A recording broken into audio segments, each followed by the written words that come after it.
आपने सुना इन वजीरों के बयान, कहते हैं जी कोई एक गोली, कहते हैं गोली फायर ही नहीं हुई।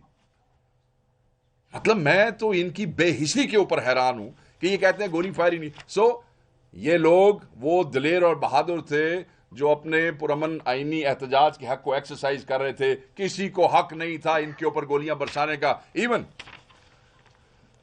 अगर जंगें भी हो रही हों और फौजी भी आपस में लड़ रहे हों तो वहां भी मोर्चे होते हैं, वहां भी कहा जाता है कि आप अपने आप को बचाएं, कवर लें। यह नहीं कहा जाता कि गोलियां चलनी शुरू हो जाए तो तुम आगे। So yes, they had all the right to protect themselves. This government had no right to shoot at peaceful protesters who was protesting and exercising their constitutional right.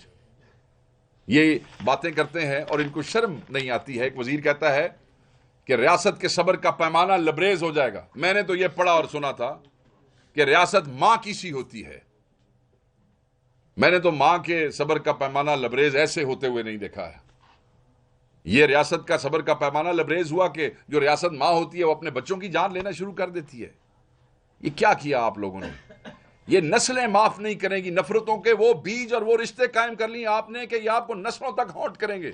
ये माफ नहीं करेंगे ये लोग आपको अपने। और ये कहते हैं, ये एक बात मैं बड़ी क्लैरिटी के साथ अगर वो भाई इजाजत दें तो मैं कर दूं कि जी ये रेड जोन की तरफ जा रहे थे।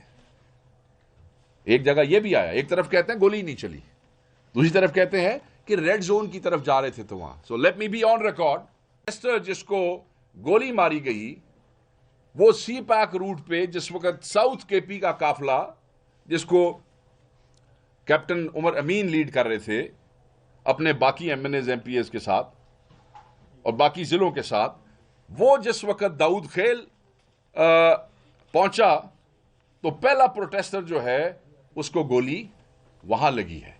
और ये असर से मगरिब के दौरान का वक्त था। ये मैं आपको 24 की बात बता रहा हूं। सो अगर कोई ये कहता है और ये नेशनल इंटरनेशनल मीडिया को बताने की कोशिश करता है, चाहे वो कोई इंफॉर्मेशन मिनिस्टर है या इंटीरियर मिनिस्टर है या वजीर आजम पाकिस्तान है, बोलता नहीं है वजीर आजम पाकिस्तान, बोले ना अपने बच्चों की जान लेने के बाद जो है वो क्या शक्ल होती है, मैं वो देखना चाहता हूं। सो ये कहना कि क्योंकि ये रेड जोन की तरफ जा रहे थे that's why they were fired upon, and on one hand they said there was no firing at all. So no, इनका इरादा था। तो 24 को ही असर और मगरिब के दौरान हमारे पहले बंदे को यहां पेट से नीचे वो फायर लगा। साउथ केपी का जो काफिला था उसकी डिटेल्स भी हम आपसे उसकी शेयर कर देंगे। He was taken to the डिया खान हॉस्पिटल एंड ट्रीटेड। सो ये बड़ा एक इनकी बातों में तजाद सामने आ रहा है, क्योंकि ये जो वाकया हो गया है इनको समझ नहीं आ रही कि ये इसको छुपा कैसे करेंगे। लोग ये समझते हैं और बहुत से लोग ये बातें करते हैं और मैं आई कंडेम दोज एलिमेंट्स। मैं ये समझता हूं कि ये तारीख की, एहतजाजी तारीख की, it was one of the greatest mobilization in Pakistan, peacefully done. इतनी बड़ी मोबिलाइजेशन पाकिस्तान में खुसूसन केपी की तरफ से, खुसूसन केपी की तरफ से मैं नहीं समझता, मेरे इल्म में नहीं है कि इतनी बड़ी मोबिलाइजेशन पीसफुली जो है वो इस तरीके से हुई हो। मोबिलाइजेशन हुई, रास्तों से रुकावटें हटाते गए, एक रुकावट, दूसरी रुकावट, तीसरी रुकावट, and then you were in D Chowk. जो इमरान खान साहब का एक जो एक हुक्म था वो वहां डी चौक पे पहुंच गए सारे। उसमें अली अमीन खान साहब खुद मौजूद थे, उसमें तमाम के केपी के लोग थे, पंजाब से भी कुछ लोग थे, बलूचिस्तान के लोग थे, सिंध से हमारे जो लोग थे वो वहां पे पहुंचे हुए थे। उन्होंने अपना वादा पूरा किया। बट अगेन मैं कहूंगा वो कोई मिलिटेंट नहीं थे। जिस वक्त गोलियां चली, मैं समझता हूं कि जो लोग वहां से निकले, जो वर्कर वहां से निकले, ये उनका राइट था to protect their life. You can't put the lives of innocent protesters at risk by telling them to just keep standing in front of the bullets. Why? ये लोगों के बच्चे, हमारे बच्चे नहीं है। सो मैं ये समझता हूं कि ये वो दलेर लोग हैं जिन्होंने तारीख रकम किया, और इनको खराज तहसीन पेश करता हूं, और खसूसी तौर पे चीफ मिनिस्टर को, जो वहां तक पहुंचा हजारों लाखों की लोगों की मोबिलाइजेशन को इंश्योर करके।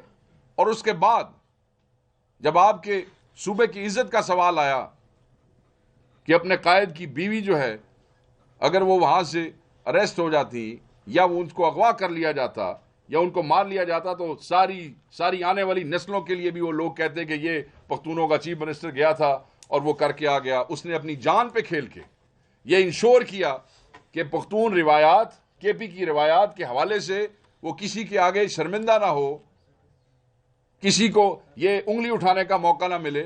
असैसिनेशन अटेम्प्ट ऑन द चौक तो एक वाकया ना सर, डी चौक से जब वो निकले, and let me tell you, he was one of the last people who left D Chowk. Let me be very clear on that. One of the last to leave D Chowk. जब वो निकलते हैं तो D चौक से अगले चौक पे straight fire गाड़ी के ऊपर, डी चौक पे भी, उससे अगला चौक मोनाल। जब तक वो केपी की हदूद में नहीं आए गाड़ियों ने उनको चेस किया, हिट एंड रन था, गाड़ियों ने हिट किया। आप उनकी गाड़ियां देखिएगा, उनके डबल कैबिन्स जो है उनको हिट करके उड़ा दिया गया, उनका स्टाफ अरेस्ट कर लिया गया, उनकी अपनी गाड़ी जिसमें वो जा रहे थे उसको राइट लेफ्ट से जो है वो मारते रहे to arrest him within the limits of Islamabad. फिर जब वो केपी में पहुंचे तो ये उमर साहब आपको खुद बताएंगे, ही वाज विद देम, कि किस तरीके से पंजाब रेंजर्स का क्या काम है केपी की हदूद में, कौन से कानून और जुरिस्डिक्शन के तहत पंजाब रेंजर्स जो है वो हरीपुर और एबटाबाद में मूव कर रहे थे।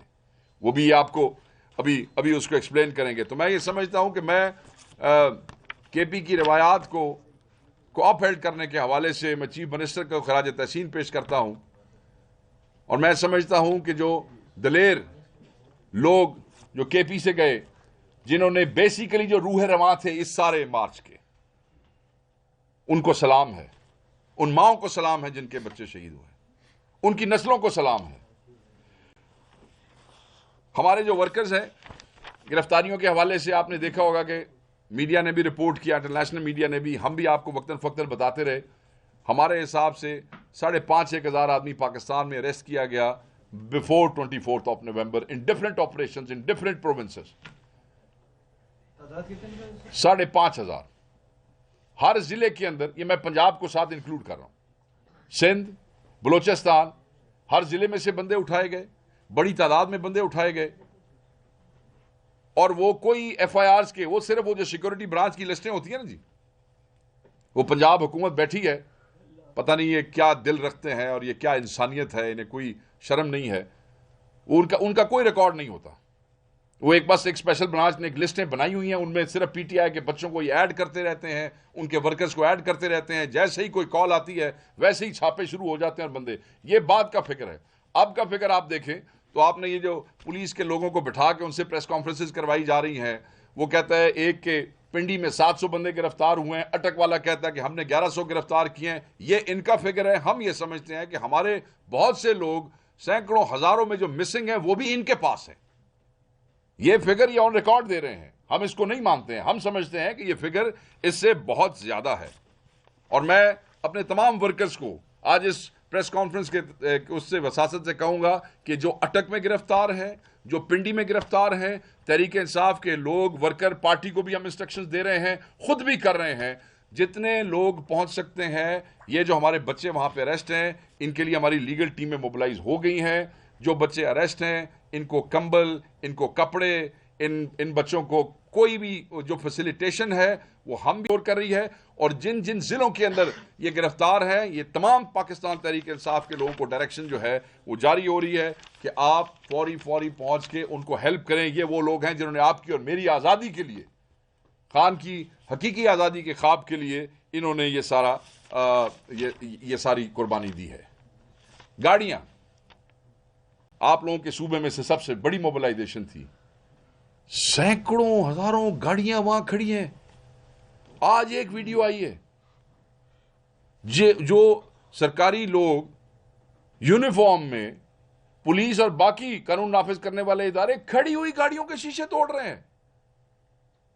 मतलब वो गुल्लू भट्ट वाली जो मेंटेलिटी है, याद है आपको? वीडियोस आपको याद है?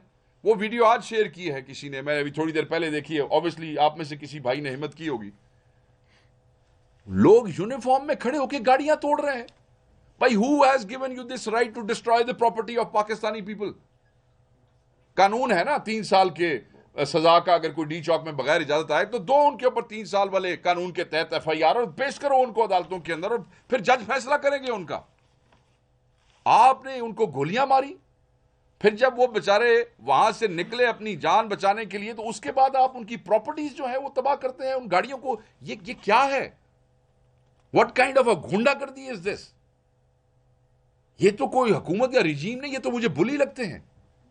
मतलब आप अपने ही लोगों की गाड़ियां, मतलब under the constitution of Pakistan, state is responsible for my protection, state is responsible for my security. मुझे बंदूक उठाने की जरूरत नहीं है, क्योंकि यह जिम्मेदारी मेरी रियासत की है और मेरी सरकार की है। मगर यह कैसी सरकार और रियासत है जो अपने ही लोगों की प्रॉपर्टी तबाह करती है? मैं आपको बताऊं कि ये 24 नवंबर से पहले बिला इम्तियाज, पहले तो जो कुछ ज्यादा बोलते थे सिर्फ उनके घर तोड़े जाते थे ना।